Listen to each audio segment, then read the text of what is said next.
Hello student, Kalyani IAS academy के online platform पर आपका स्वागत है। मैं हूं लखन दायमा, आपको हिंदी सब्जेक्ट पढ़ा रहा हूं।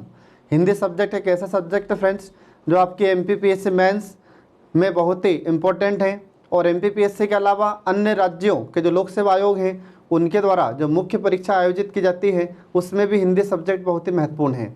तो चलिए आज हम स्टार्ट करते हैं राजभाषा। ठीक है। तो इससे पहले मैंने आपको बताया था कि हमारे भारत में राष्ट्रभाषा के लिए किन किन ने योगदान दिया है, ये सब मैं पहले आपको बता चुका हूँ। आज हम इसमें पढ़ेंगे राजभाषा। अब राजभाषा इसमें हम पढ़ेंगे कि राजभाषा का अर्थ क्या होता है, राजभाषा की विशेषता क्या है, इसके बाद फिर राजभाषा को कब, ठीक है, और किन किन संशोधनों के तहत हमारे भारत में बढ़ावा दिया गया है, ये सब हम इसमें पढ़ेंगे। ठीक है। तो इसमें देखिए सबसे पहले राजभाषा का अर्थ।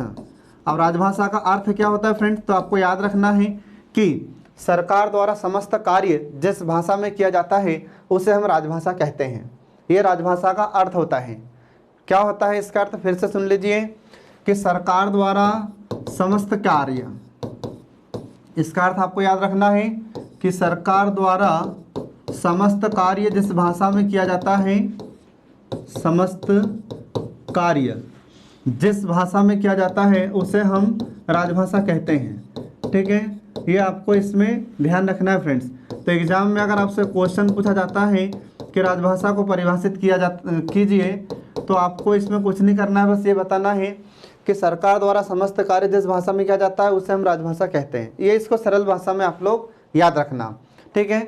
इसको ही दरबारी भाषा भी कहा जाता था। तो दरबारी भाषा कब कहते थे फ्रेंड्स, तो जब हमारे भारत में राजा महाराजाओं का शासन था, तो राजा महाराजाओं के समय में भी किसी न किसी भाषा में तो लोग काम करते थे। ठीक है। तो राजा महाराजाओं के समय में भी जितने भी कामकाज होते थे जिस भाषा में, तो उसको वो लोग दरबारी भाषा कहते थे। किसको, इसे राजभाषा को दरबारी भाषा भी वो लोग कहते थे। ये इसे आप लोग याद रखना। ठीक है। अब इसके बाद में इसकी विशेषताएं कौन कौन सी हैं, तो आपको ध्यान रखना है राजभाषा की विशेषताएं। ठीक है। तो इसकी कुछ विशेषताएं हैं जो आपको याद रखना है। तो इसमें देखिए इसकी पहली विशेषता, तो इसकी पहली विशेषता कौन सी है, ये देखिए। तो सबसे पहली विशेषता होती है कि जो राजभाषा है यह कैसी होती है, संवैधानिक भाषा होती है। ठीक है। तो इसमें आपको ध्यान रखना है। मतलब क्या हुआ कि पहली बात तो ये कि जो राजभाषा शब्द होता है ये कैसा शब्द है, संवैधानिक शब्द है। दूसरा, जो राजभाषा होती है यह संवैधानिक होती है। इसका मतलब क्या है कि इसका संविधान में प्रावधान होता है, इसलिए इसे संवैधानिक मान्यता प्राप्त होती है। ध्यान रखना, आया समझ में। तो संवैधानिक मान्यता प्राप्त होती है इसे, ये आपको इसमें ध्यान रखना है। इसके बाद फिर संविधान में इसका प्रावधान होता है, ये आपको याद रखना है। संविधान में प्रावधान इसका होता है राजभाषा का। ध्यान रखना फ्रेंड्स, ये अपने भारत में नहीं, विश्व में कहीं पर भी किसी भी देश की कोई सी भी राजभाषा हो, वहाँ पर उस देश के संविधान में उस राजभाषा का प्रावधान, उस भाषा का प्रावधान अवश्य होता है। क्योंकि राजभाषा का मतलब ही होता है कि संवैधानिक प्रावधान या संवैधानिक भाषा। तो संविधान में इसका प्रावधान होता है, इससे संवैधानिक मान्यता प्राप्त होती है। इसके बाद फिर अगले विशेषता आपको ध्यान रखना है कि यह मानक रूप प्राप्त होता है या इससे मानक स्वरूप प्राप्त होता है, या यह परिनिष्ठित भाषा होती है। यह कैसी भाषा होती है, यह मानक भाषा या परिनिष्ठित भाषा होती है। ठीक है।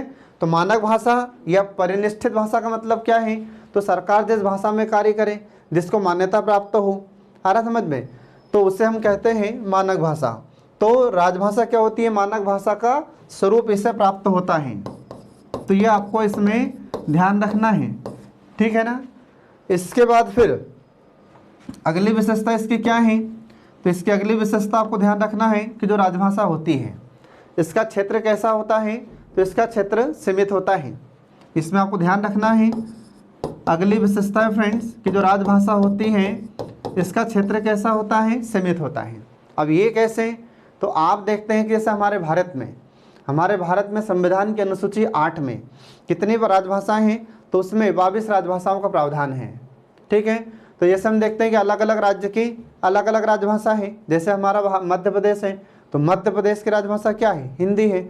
महाराष्ट्र की राजभाषा क्या है, मराठी है। गुजरात की राजभाषा क्या है, गुजराती है। ऐसे ही अलग अलग राज्यों की अलग अलग राजभाषा है, ठीक है। तो इसका क्षेत्र क्या है, सीमित है। लेकिन जो राष्ट्रभाषा होती है तो राष्ट्रभाषा का व्यापक स्तर होता है, मतलब ये व्यापक होती है, इसका क्षेत्र विस्तृत होता है। जैसे हमारे भारत की राष्ट्रभाषा क्या है, हिंदी है। तो हिंदी पूरे भारत में बोली जाती है, मतलब सर्वाधिक यह बोली जाती है राष्ट्रभाषा, ध्यान रखना।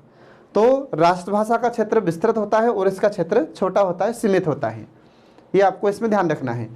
इसके बाद फिर इसी में आपको ध्यान रखना है कि जो राजभाषा होती है तो राजभाषा कोई भी हो सकती है। तो इसमें आपको ध्यान रखना है कि जो राजभाषा होती है ये कोई भी भाषा हो सकती है। तो कोई भी भाषा राजभाषा हो सकती है, ये आपको इसमें ध्यान रखना है। अब कोई भी भाषा राजभाषा कैसे हो सकती है, तो जैसे हम देखते हैं कि महाराष्ट्र में मराठी है राजभाषा, तमिलनाडु में तमिल राजभाषा है, इसके बाद आंध्र प्रदेश में तेलुगु है राजभाषा, केरल में मलयालम है राजभाषा। तो राजभाषा कोई सी भी हो सकती है, लेकिन राष्ट्रभाषा कोई सी नहीं हो सकती। राष्ट्रभाषा वही होगी जो उस देश में सर्वाधिक लोगों के द्वारा उसे बोला जाता है, ठीक है ना। तो ये इसे आप लोग ध्यान रखना फ्रेंड्स। तो इस प्रकार से हम देखते हैं कि यहाँ पर ये राजभाषा की विशेषताएं समाप्त होती हैं, ठीक है। अब इसके बाद हम शुरू करते हैं कि हमारे भारत में हिंदी को संवैधानिक मान्यता प्रदान कैसे की गई, ठीक है। तो ये इसमें हम देख रहे हैं। तो देखिए अब यहाँ पर हिंदी की संवैधानिक स्थिति, तो हिंदी की संवैधानिक स्थिति क्या है वो यहाँ पर देखिए। अब आप हिंदी की संवैधानिक स्थिति, ठीक है, ये आपको ध्यान रखना है इसमें, हिंदी की संवैधानिक स्थिति। अब इसमें हम देखते हैं कि यहाँ पर हमारे भारत में आज़ादी से पहले ही हिंदी को राजभाषा बनाने के लिए, राष्ट्रभाषा बनाने के लिए प्रयास शुरू कर दिए गए थे, ठीक है। तो किन किन लोगों ने इसको विकास के लिए कहा था, ठीक है। तो इसमें कुछ लोगों के नाम आते हैं जो आपको ध्यान रखना है। तो इसमें देखिए हिंदी की संवैधानिक स्थिति को जानने से पहले कि आज़ादी से पहले हमारे भारत में कुछ लोगों ने हिंदी को राजभाषा बनाने के लिए भी प्रयास किए थे। तो देखिए इसमें पहला नाम आता है चक्रवर्ती राजगोपालाचारी का। तो 1927 की बात है 1927 में। तो 1927 ईस्वी में राजगोपालाचारी ने कहा था, राजगोपालाचारी, तो सी राजगोपालाचारी ने कहा था कि हमारे हिंदुस्तान में ज़्यादा कौन सी भाषा बोली जाती है। तो इन्होंने कहा कि हमारे भारत में सबसे ज़्यादा हिंदी बोली जाती है और हिंदी भारत की राष्ट्रभाषा तो है ही, साथ साथ इसे राजभाषा भी होना चाहिए। आ रहा समझ में। तो ये कहा था इन्होंने चक्रवर्ती राजगोपालाचारी ने।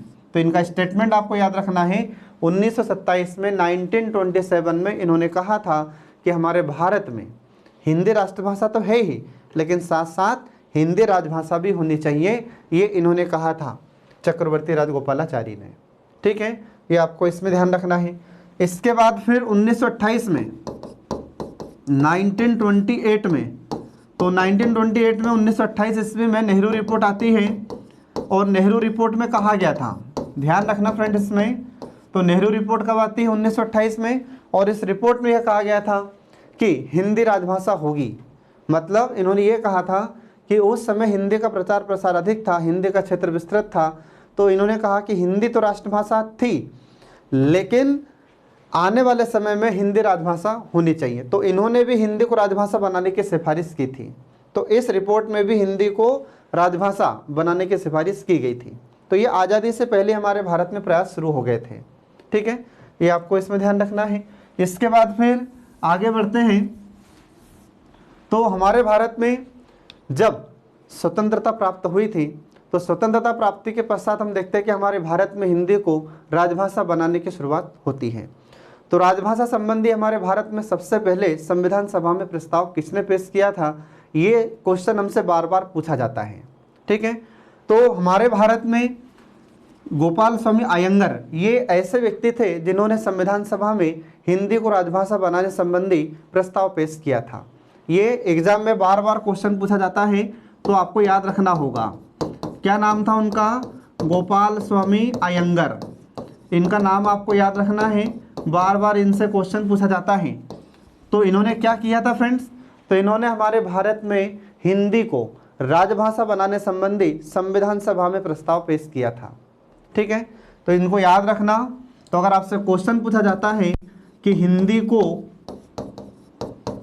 को राजभाषा, ठीक है, बनाने संबंधी प्रस्ताव संविधान सभा में किसने पेश किया था, तो ये गोपाल स्वामी अयंगर ने पेश किया था। ठीक है, ये आपको इसमें ध्यान रखना है। तो हिंदी को राजभाषा बनाने के लिए संविधान सभा में प्रस्ताव पेश किया था इन्होंने। ठीक है, ये इसमें आपको ध्यान रखना। एग्जाम में इससे बार बार क्वेश्चन पूछा जाता है कि वह पहले व्यक्ति कौन थे जिन्होंने संविधान सभा में हिंदी को राजभाषा बनाने संबंधी प्रस्ताव पेश किया था। तो ये गोपाल स्वामी अयंगर ने यह प्रस्ताव पेश किया था संविधान सभा में। अब संविधान सभा का मतलब तो सभी लोग जानते ही हैं, संविधान बनाने के लिए सभा गठित की गई थी, उसे हम संविधान सभा कहते हैं। ठीक है, अब इसमें हम देखते हैं कि गोपाल स्वामी अयंगर ने जब यह प्रस्ताव पेश किया था तो इस प्रस्ताव का समर्थक किसने किया था, तो इसका समर्थन किया था, ध्यान रखना आप लोग एग्जाम में से क्वेश्चन पूछ सकता है, शंकर राव। ठीक है, शंकर राव देव भी इन्हें कहा जाता है। तो शंकर राव देव ने इस प्रस्ताव का समर्थन किया था।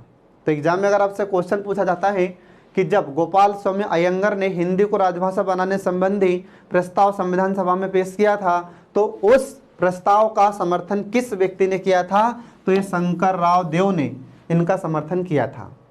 ठीक है, इसमें आपको याद रखना है फ्रेंड्स। अब इसके बाद में जब ये प्रस्ताव इन्होंने पेश किया संविधान सभा में तो कितने लोगों ने हिंदी को राजभाषा बनाने संबंधी वोट दिए और कितने लोगों ने हिंदुस्तानी के पक्ष में वोट दिए थे।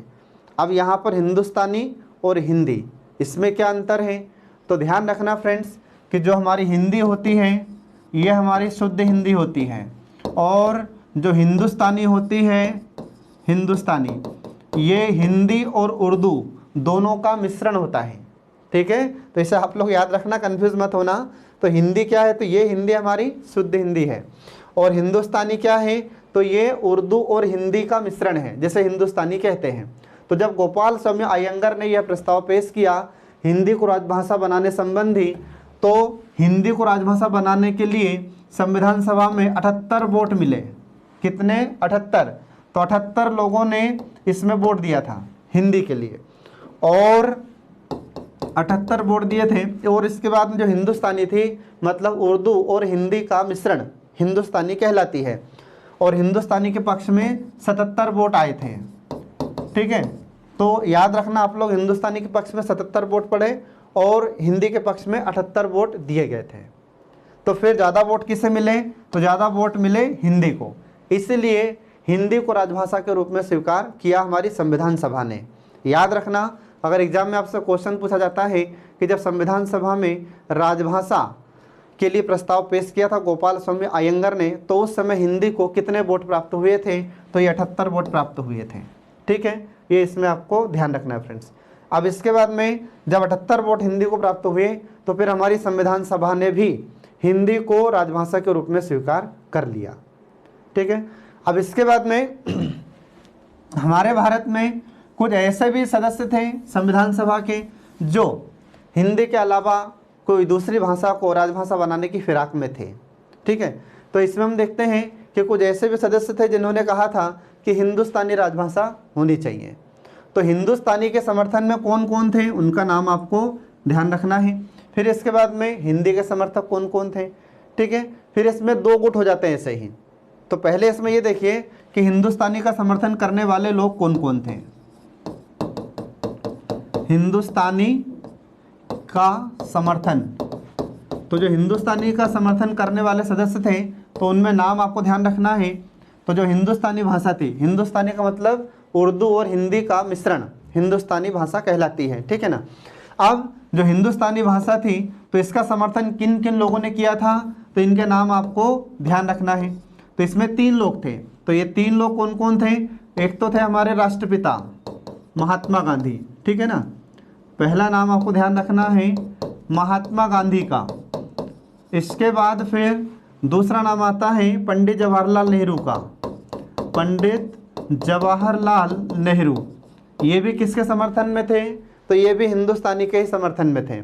इसके बाद फिर अबुल कलाम आज़ाद, अबुल कलाम आज़ाद। तो अबुल कलाम आज़ाद थे, ये भी किसके समर्थन में थे?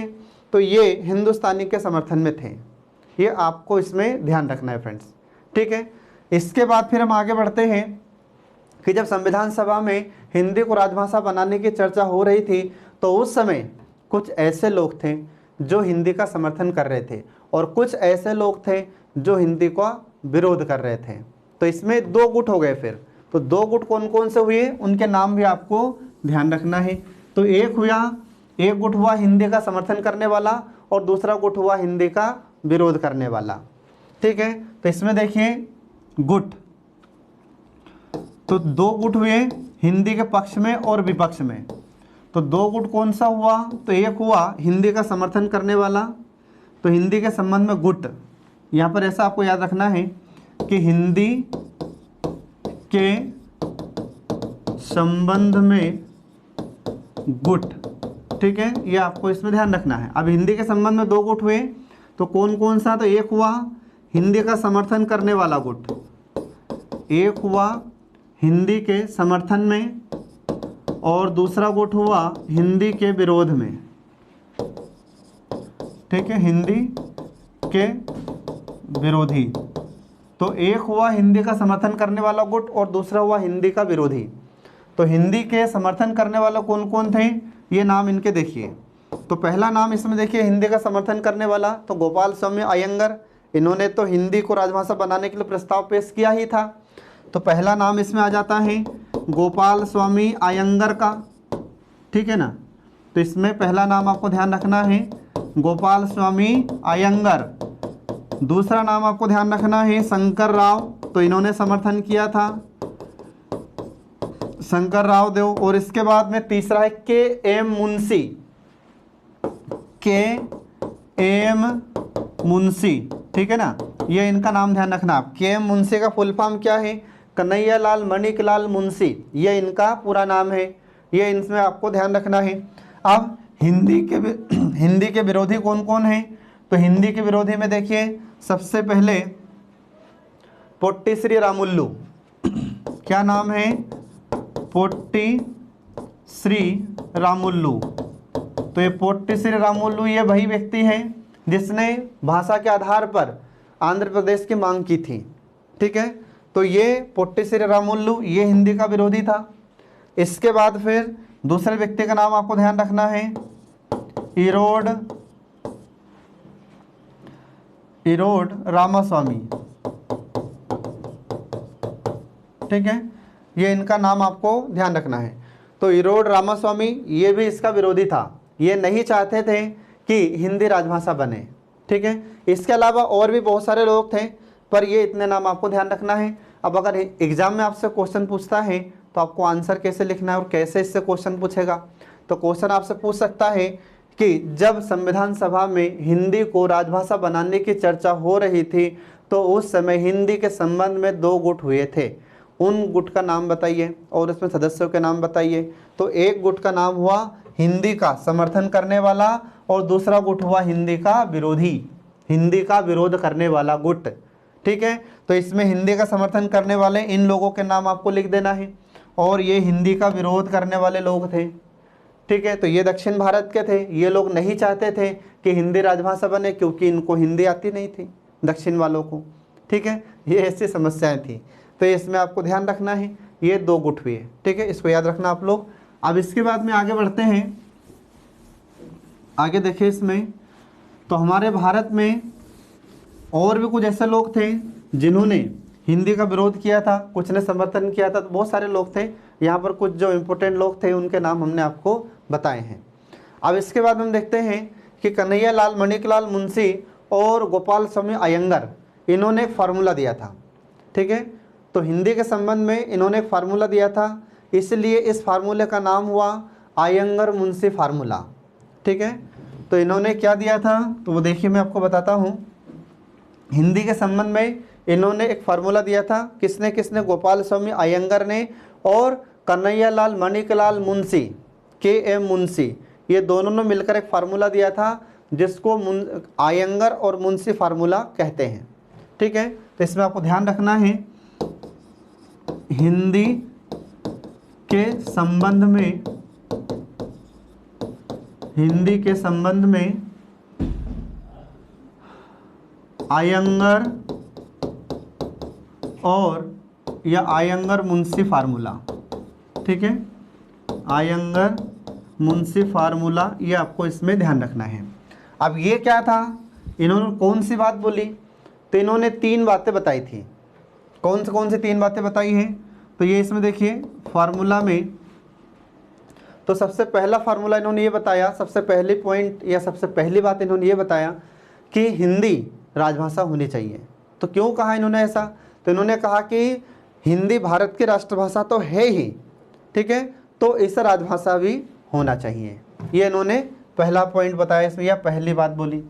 तो इनका फार्मूला जो मुंशी अयंगर फार्मूला है, तो इसमें ये इन्होंने पहली बात बोली, क्या बोला कि हिंदी राष्ट्रभाषा तो है ही, ठीक है, हिंदी राष्ट्रभाषा तो है ही, राजभाषा भी होना चाहिए या राजभाषा भी होगी। ठीक है, ये इन्होंने कहा, ये इनका पहला पॉइंट था। इसके बाद फिर दूसरा पॉइंट क्या बताया इन्होंने, ये दूसरी बात क्या बोली, तो इन्होंने ये कहा कि जब हिंदी राजभाषा बनाई जाएगी, ठीक है, तो जब हमारे भारत की राजभाषा हिंदी होगी तो उस समय कुछ लोगों को हिंदी नहीं आएगी। तो इसके लिए हम क्या करेंगे कि आने वाले 15 वर्षों तक अंग्रेजी में काम होता रहेगा। ठीक है, ये इन्होंने बोला ऐसा, ये इसमें आपको ध्यान रखना है। तो तीसरा पॉइंट इन्होंने क्या बताया, तो दूसरा पॉइंट इन्होंने ये बताया कि 15 वर्षों तक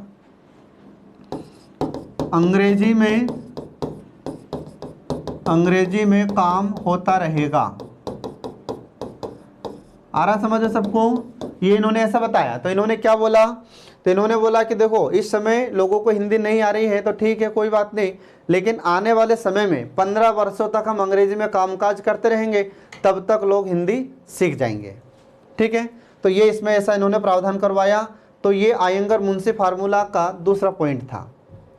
ठीक है, फिर इसके बाद में तीसरा पॉइंट इन्होंने क्या बताया, तो तीसरा इन्होंने ये बताया कि हिंदुस्तानी और हिंदी भाषा के बीच विवाद को सुलझा लिया जाएगा। आ रहा समझ में, तो ये इन्होंने ऐसा इसमें तीसरा पॉइंट बताया था। तो इसमें आपको याद रखना है, इन्होंने ये बोला कि हिंदुस्तानी और हिंदी के बीच जो विवाद है, हिंदुस्तानी और हिंदी के विवाद को समाप्त कर दिया जाएगा।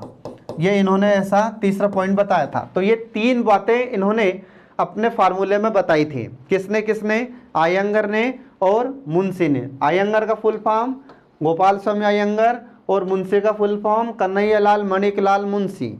ठीक है, तो ये दोनों ने मिलकर ये फार्मूला दिया था। तो एग्जाम में आपसे क्वेश्चन पूछ सकता है कि हिंदी को राजभाषा बनाने संबंधी अयंगर और मुंशी फार्मूला क्या है, इस पर लिखिए। तो आपसे क्वेश्चन पूछेगा। जब ये क्वेश्चन पूछा जाएगा तो आपको जो अयंगर मुंशी फार्मूला संबंधित क्वेश्चन पूछ रहा है, तो ये 3 पॉइंट आपको उसमें बताना होगा।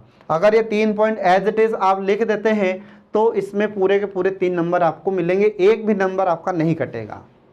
ठीक है, ये आपको इसमें ध्यान रखना है। तो इस प्रकार से यहाँ पर ये अयंगर मुंशी फार्मूला समाप्त हुआ। अब इसके बाद देखिए आगे हम देखते हैं कि हमारे भारत में चक्रवर्ती राजगोपालाचारी ने हिंदी के संबंध में क्या बोला था। ठीक है, तो इसमें आपको ध्यान रखना है कि जो चक्रवर्ती राजगोपालाचारी या सी राजगोपालाचारी, तो इन्होंने क्या कहा था हिंदी के संबंध में, तो इनके विचार भी आप लोग सुन लो जरा, गोपालाचारी के विचार। ठीक है, तो इन्होंने क्या कहा था हिंदी के संबंध में, तो इन्होंने ये कहा था कि मैं हिंदी का विरोध नहीं करता हूँ, लेकिन मैं उन हिंदी वालों का विरोध करता हूँ जो ये सोचकर हिंदी को बढ़ावा देना चाहते हैं या ज़बरदस्ती लोगों पर हिंदी को थोपना चाहते हैं, लादना चाहते हैं। मैं ऐसे लोगों का विरोध करता हूँ। ये इन्होंने चक्रवर्ती राजगोपालाचारी ने कहा था। और इन्होंने एक और स्टेटमेंट दिया था हिंदी के संबंध में कि हिंदी अहिंदी भाषी लोगों के लिए उतनी ही विदेशी भाषा है जैसे हिंदी बोलने वालों के लिए अंग्रेजी विदेशी भाषा होती है। ये ऐसा इन्होंने उस समय अपना विचार व्यक्त किया था हिंदी के संबंध में। ठीक है फ्रेंड्स, तो इसमें आपको ध्यान रखना है। अब ये सब तमाम बातें होती रही संविधान सभा में, तो ये इन्होंने संविधान सभा में उस समय ये कथन बोला था। ठीक है, ये इनका विचार था, ये स्टेटमेंट था इनका।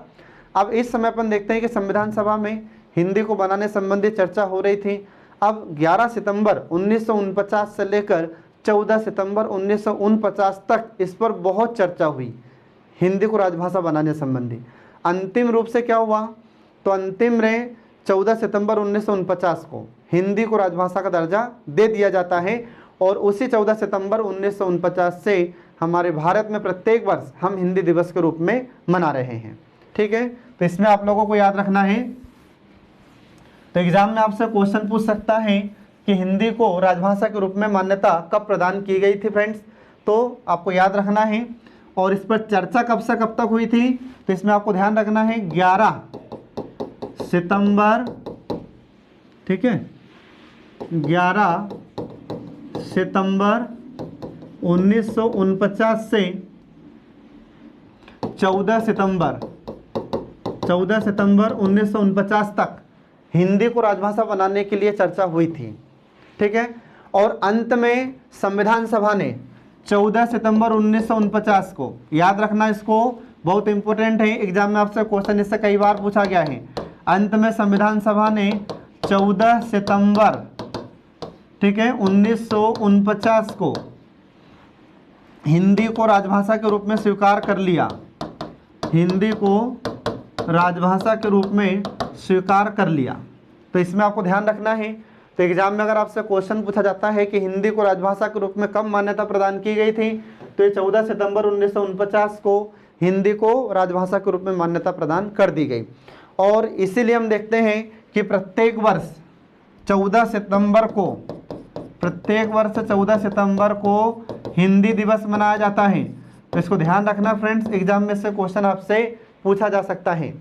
तो 14 सितंबर को हिंदी दिवस मनाया जाता है। तो एग्जाम में अगर आपसे पूछे कि 14 सितंबर को हिंदी दिवस क्यों मनाया जाता है, तो उसमें आपको ये फैक्ट बताना पड़ेगा, ये लाइन आपको लिखनी पड़ेगी कि 14 सितंबर 1949 को हिंदी को राजभाषा के रूप में मान्यता प्रदान की गई थी, इसलिए हम 14 सितंबर को हिंदी दिवस मनाते हैं। ठीक है, ये आपको याद रखना है। ठीक है फ्रेंड, तो मिलते हैं नेक्स्ट वीडियो में। Thanks for watching.